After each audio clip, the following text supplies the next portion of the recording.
For the first time, meron kaming client na habang nag-aantay kami sa celebrant na isa surprise namin, kami ay binusog.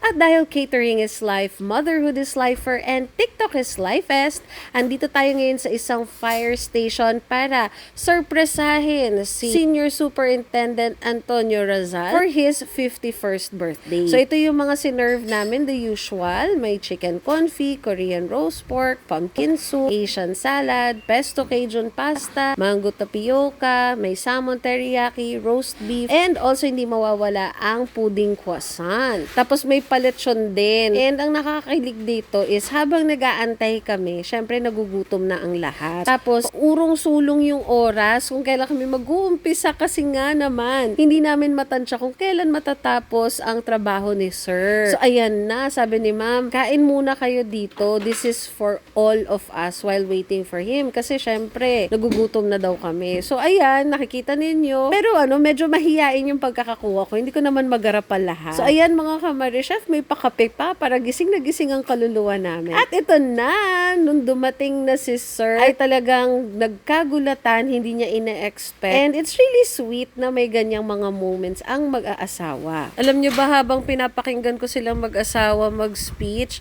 halatang-halata mo na ang lalim na ng pinagsamahan nila. So yun lang mga kamari chef, nag-start na kami mag-serve, tapos after namin silang i-surprise, tuwang-tuwa rin sila sa food namin and sa service.